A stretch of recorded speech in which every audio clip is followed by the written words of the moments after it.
Depois de torcer pela seleção dos camarotes do Maracanã, o presidente Jair Bolsonaro foi ao gramado participar da cerimônia da premiação da Copa América.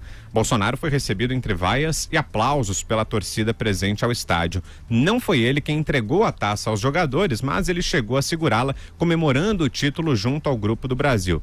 O teste da arquibancada aconteceu um dia antes da divulgação de uma pesquisa do Datafolha, que aponta que 33% da população considera Bolsonaro um presidente ruim ou péssimo. 31% acham regular e 33% bom ou ótimo. Na comparação com o levantamento feito há cerca de 3 meses, houve variações mínimas no sentido de queda de apoio ao presidente, mas o cenário aponta para um país rachado em 3. Sobre a percepção das realizações do presidente, para 61%, Bolsonaro fez menos do que o esperado. Já 22% consideram que o presidente fez o que era previsível e 12% disseram que Bolsonaro superou a expectativa. Andreasa, eu começo com você que é o decano do nosso programa. O que achou da participação do presidente Jair Bolsonaro ontem lá no Maracanã, dos números divulgados hoje? Tem muita gente comparando, né, a reação da torcida com os números do Datafolha. Dá para fazer essa comparação? O que você acha? Então, Vitor, eu acho interessante analisar a presença do presidente Jair Bolsonaro no estádio, não apenas no Maracanã, né, nos estádios de modo geral. Ele foi a alguns jogos da Copa América, ele esteve, por exemplo, num jogo do Flamengo. Tem uma cultura aí, de que eu falo muito aqui, ou a tentativa de implantar o estímulo a uma cultura que eu chamo de plebiscitária. Então, acho interessante olhar para o fato, para a presença do presidente no gramado, especificamente do Maracanã, à luz desses números. Digamos que há 1/3 do eleitorado, da sociedade brasileira, já que nós não estamos em período eleitoral, que considera o governo ótimo ou bom, 33%. Essa é a fatia da sociedade brasileira para a qual o Jair Bolsonaro fala de maneira muito fluente. E daí, significativamente, vem a sua base de apoio, e que lhe dá, projetando futuras disputas eleitorais, lhe dá sustentação. Há outros 33%, curiosamente, que consideram sua administração ruim ou péssima. Para essa fatia, o Jair Bolsonaro não fala, ele não alcança essa fatia porque há, de fato, um bloqueio. São pessoas que não estão interessadas no que diz o presidente, para as quais tudo quanto ele fizer será ruim. É também um sinal da polarização profunda que toma conta da sociedade brasileira. E aí temos esses 31% que consideram o seu governo regular. E é para esses que o presidente precisa falar. Pensando em termos políticos, projetando o futuro político do governo, o investimento de comunicação do presidente Jair Bolsonaro deveria ser para esta fatia de 31%. E como falar com esta fatia?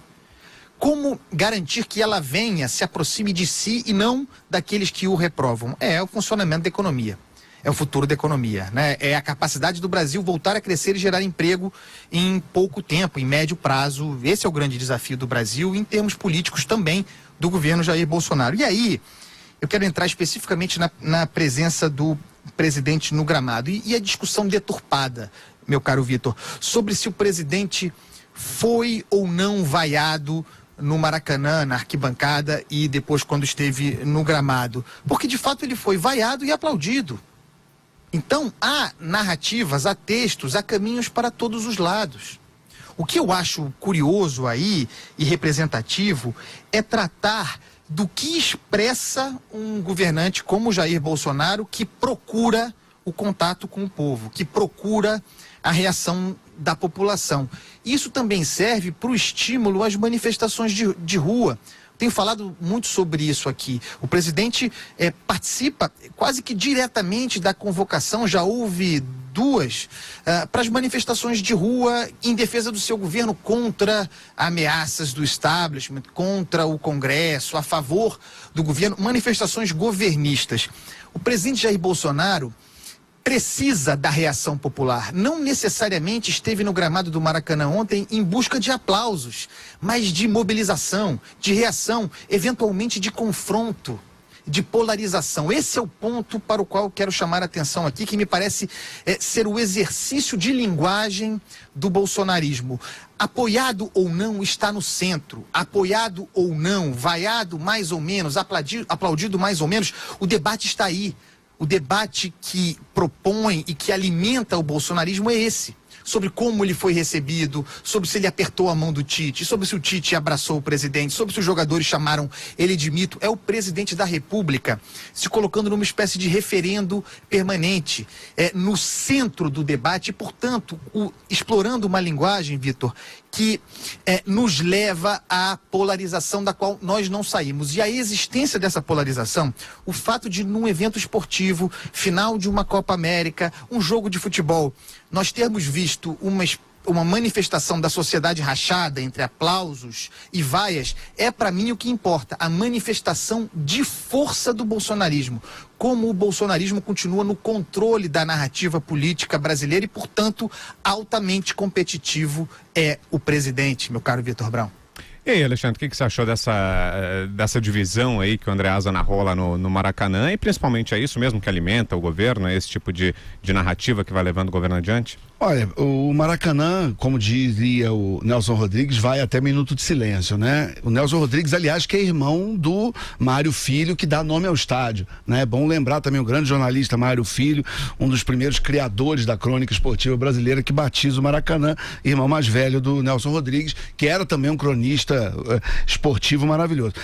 Essa divisão que apareceu na arquibancada é uma divisão normal da sociedade, isso é uma coisa que se canta já, não é de hoje. Você tem aquele terço contra, aquele terço a favor e aquele terço que está ali mais ou menos no meio, querendo ver o que vai dar e como a vida dele melhora, independente de uma adesão automática tanto para a oposição quanto para o governismo. Isso já acontecia muito no tempo do petismo. A gente lembra disso, no tempo do petismo também tinha muito isso. Tinha aquele terço ali que era Lula até morrer e tudo que o Lula fizesse estava certo. Você tinha aquele terço que tudo que o Lula fizesse estava errado. E você tinha ali no meio, mais ou menos, quem podia gostar ou não gostar, mas que estava querendo de alguma forma apoiar o que dava certo e rejeitar o que dava errado, né? Até, claro, evidentemente, aparecer os escândalos, o Mensalão, Lava Jato, né? Essas coisas todas que a partir de 2014 e com a deteriorização do quadro econômico do Brasil, aí ficou totalmente insustentável o projeto petista de poder. Eles foram varridos do governo e das urnas e essa história, e aí deu no que nas manifestações e na eleição do Bolsonaro. O que eu acho que é importante dessa divisão política, eu acho que é interessante a gente marcar pro nosso ouvinte, é o seguinte: existe uma briga intestina, eu não gosto desse termo, mas vamos lá, né? Escatológico, mas vale a pena. Mas de repente, para ter algumas pessoas que fazem parte dessa briga, até cabe bem. De qualquer jeito, existe uma briga interna entre uma ala mais ideológica e uma ala mais, vamos dizer, centrista, liberal, pragmática dentro do governo, que a gente aqui da arquibancada, a gente está assistindo com preocupação e com atenção, e a gente quer ver para que lado que vai a coisa. Por quê? Porque quando o presidente ouve os seus ministros, vamos dizer, menos ideológicos e mais pragmáticos, tipo Sérgio Moro, Paulo Guedes, e tenta avançar uma agenda mais centrista, ou pelo menos que tenha uma reverbere nesses setores menos ideológicos da sociedade que estão ali no centro, na centro-direita, etc. e tal, você tem uma face do governo, onde o inimigo é a esquerda, onde o inimigo é o petismo, o inimigo é ou o novo petismo, que é o psolismo, enfim, quer dizer, você tem essa linha mais clara, agregadora, que é o que se viu, por exemplo, nas últimas manifestações. As últimas manifestações que foram chamadas em apoio à Lava Jato e ao Sérgio Moro, e não especificamente ao projeto governista de poder, apesar de ser uma manifestação que tinha apoio do governo e membros do governo participando e membros da dinastia do presidente participando, enfim, você tinha uma pauta um pouco mais ampla, e aí você tinha um pouco da lembrança e da volta do espírito das ruas ali de 2015 e de 2016, quando você tinha uma união entre centro, conservadores, centro-direita, enfim, todos ali mais ou menos juntos contra o petismo, a esquerda e esse projeto da grande pátria bolivariana. O problema é quando acontece, o pêndulo vai para o outro lado e o presidente ouve uma ala um pouco mais ideológica ou radicalizada dentro do governo, que faz do centro o seu antagonista. Porque aí o que acontece? É uma ala que aposta na divisão, no esgarçamento aí da corda, na divisão da sociedade entre uma direita sem tons, uma esquerda totalmente também puro sangue e sem tons. Por quê? Porque isso pode, isso vai contra a política, contra o centro, contra a negociação, até às vezes contra o parlamento e contra o judiciário, para que a política dê espaço à gritaria, contra a confrontação, o jogo de poder, e sabe-se lá Deus como é que uma coisa dessa termina. Então, é esse tipo de observação que é importante. Quem acompanha o dia a dia do governo tem que estar fazendo. Para onde que o governo está indo? Está indo para um lado onde ele agrega os setores mais ao centro, mais liberais, e juntos formam um conjunto modernizante para o país, que quer mais ordem, justiça social, combate ao crime, desenvolvimento econômico, menos Estado, reforma da Previdência, reforma tributária, né? E que não aconteça o que, por exemplo, está para acontecer na Argentina, que é a volta dos bolivarianos ao poder. Ou, por outro lado, se a corda vai ser puxada mais para o lado do pessoal ideológico, que destrói a intermediação, vira aquele fla-flu, onde você tem dois lados com aquele clima de assembleia estudantil, que gritam uns com os outros, que não falam, que não negociam, que não tem nada em comum, e aí morre a política, vence o jogo do poder e sabe-se lá como é que termina. É isso aí, Bruno. Outro fla-flu no Maracanã? Bom, eu sempre sinto muita dificuldade em fazer essas analogias entre futebol e política, embora eu sei que sejam analogias presentes, e quanto mais se gosta de futebol e mais de política, essas relações são mais profundas, né? Mas o que eu queria dizer primeiro é o seguinte: a vaia faz parte do jogo da política, né? E aí, cometendo aqui a idiosincrasia de fazer essa relação entre futebol e política, quando um político vai ao estádio, ele está correndo o risco de ser vaiado, de ser aplaudido. Eu vi o jogo ontem, no momento em que se deu aquela manifestação pública, eu ainda fiquei em dúvida se havia mais vaia do que aplauso, e depois, então, com as gravações, repetidas vezes eu tentei perceber, e eu também não consegui ali perceber qual é a dimensão em termos de volume de decibéis, né? O que estava mais alto, se aplausos ou vaias. De qualquer forma, tem uma coisa interessante, e que aí tem uma relação com essa pesquisa, embora a gente deva analisar essas duas coisas de formas distintas, que é o seguinte: uma parte do estádio vaiou, uma parte aplaudiu, ou seja, há uma divisão pró e contra no âmbito do estádio ontem, né? Na pesquisa, mostra que 32% acha que o presidente faz um ótimo ou bom trabalho, 33% acha ruim ou péssimo, mas tem esse grupo aqui que acha o trabalho regular. Então, se somarmos aqui 31 com 32, nós teremos aqui 43% da população, pelo menos desse recorte que foi feito na pesquisa, que apoia o governo. É claro que essa parte de 31% que acha o trabalho regular ainda está esperando, né, para ver para onde o governo caminha, está aguardando as consequências positivas, né, ou negativas das ações do governo. Né, Bruno? Hein? 63%. Né? Aliás, 33%, não 63%. 32% acha que o presidente fez ótimo ou bom trabalho, 31% acha que o trabalho é regular. Isso é o que estava na folha, né? Então daqui 63%, desculpa. Isso. Desculpa, correção. 63% então aprova o governo, né? Uns de forma mais exaltada, ótimo, bom trabalho, e essa parte de 31% acha que o trabalho é regular. De qualquer maneira, é o seguinte: o Bolsonaro talvez tenha experimentado, o presidente Bolsonaro, o primeiro teste assim público de receber uma parte de uma recepção de rejeição. De qualquer forma, a parte que celebrou o fato do presidente estar ali, e depois na comemoração com os jogadores chamando ele de mito, acho que também reforça um pouco desse aspecto positivo.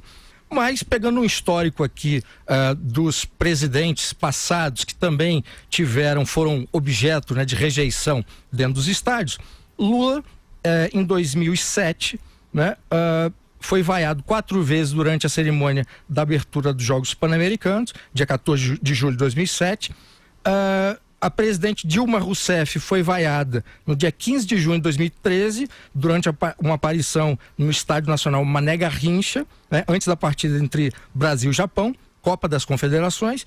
E a Dilma, ex-presidente Dilma, também foi xingada durante a abertura da Copa do Mundo de São Paulo, no dia 12 de junho de 2014. Nesses casos da Dilma e do Lula, não houve uma parte do estádio celebrando o fato dos dois estarem lá. No caso do Bolsonaro, ainda tem essa parte que aprovou, né? De qualquer forma, é o seguinte, eu acho que é um aspecto, o aspecto mais interessante disso é como o presidente vai se comportar a partir dessas vaias, né? Ou seja, se vai pegar as vaias para tentar entender por que essa parte do público se manifestou dessa forma e qual é o problema e de que maneira corrigir, né? Ou seja, aproveitar essa manifestação negativa ou contrária para dar uma resposta a esse público e de alguma forma poder fazer algo positivo. Quer concluir, Andreasa?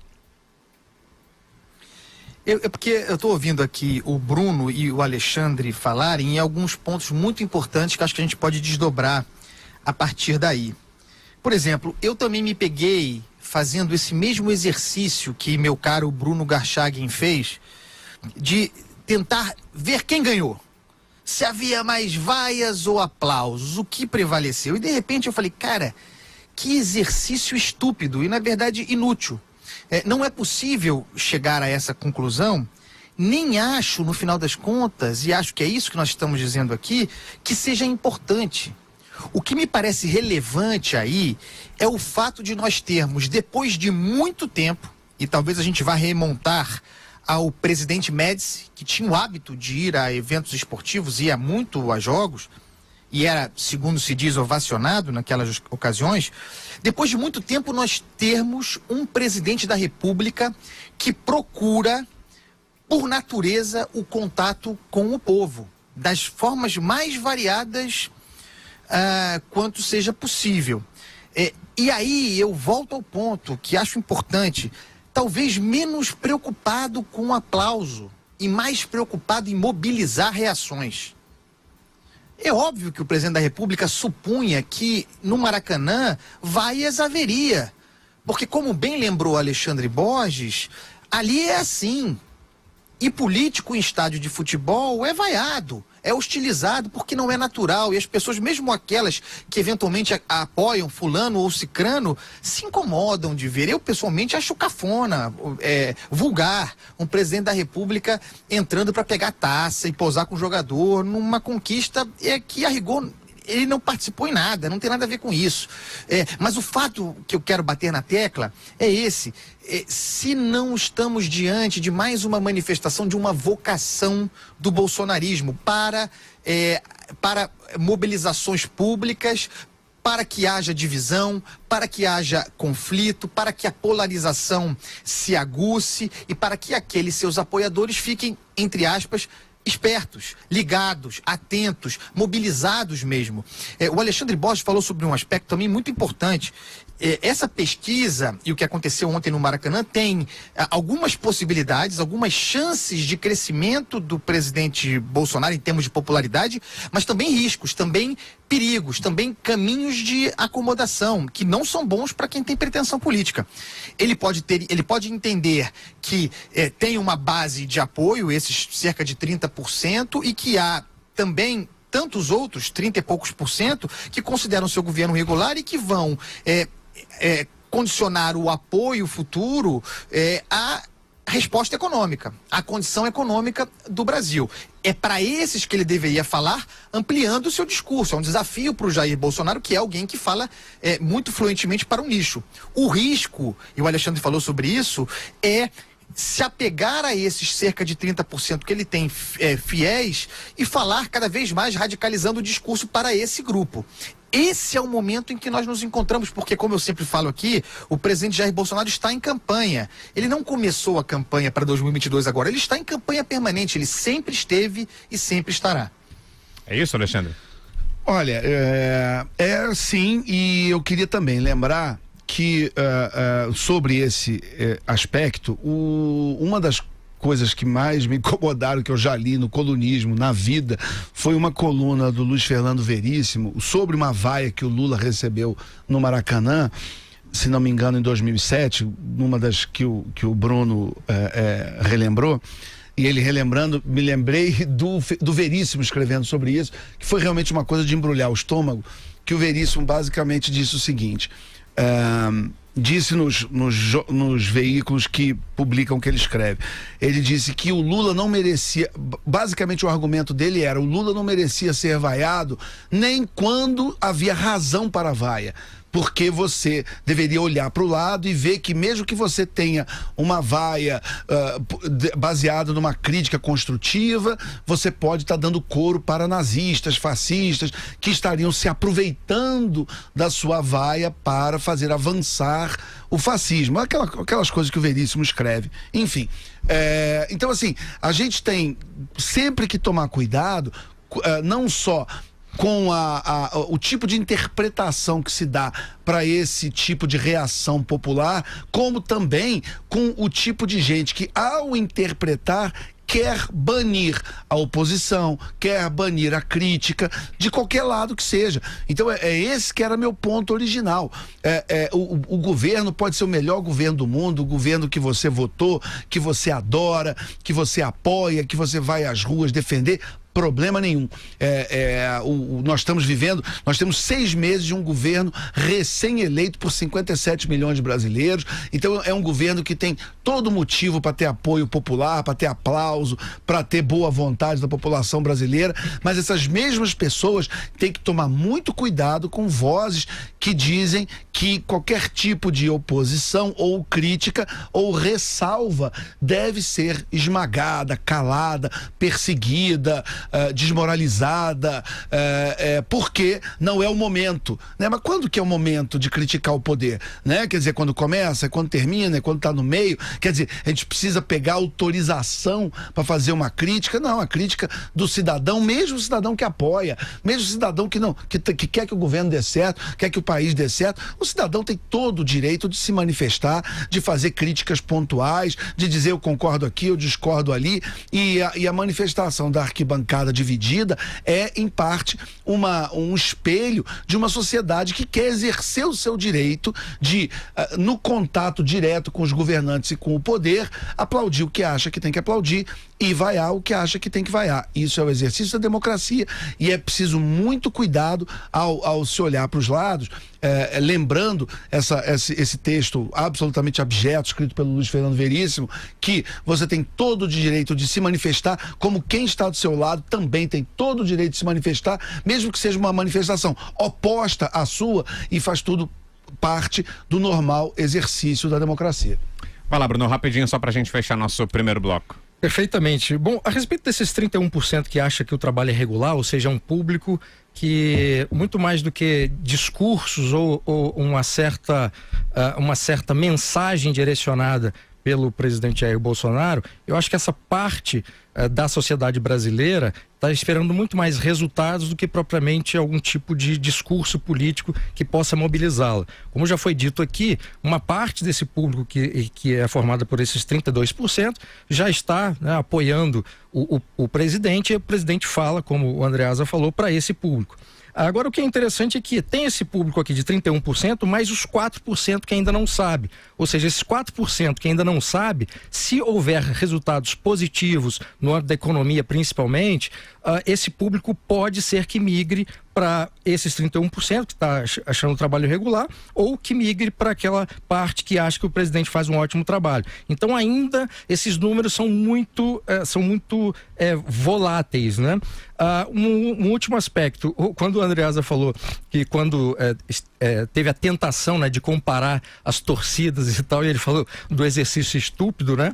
E obviamente quando eu estava ouvindo isso, eu também me vi fazendo um exercício estúpido, mas é porque eu já sabia que no dia seguinte ou mais tarde a discussão também seria qual era a dimensão do apoio ou da rejeição em relação ao Bolsonaro, porque aí os dois grupos dos apoiantes ou de quem dos adversários ia usar essa vaia ou esses aplausos por um lado ou para o outro. Agora, fazer análise política no Brasil é muitas vezes fazer um exercício estúpido, né?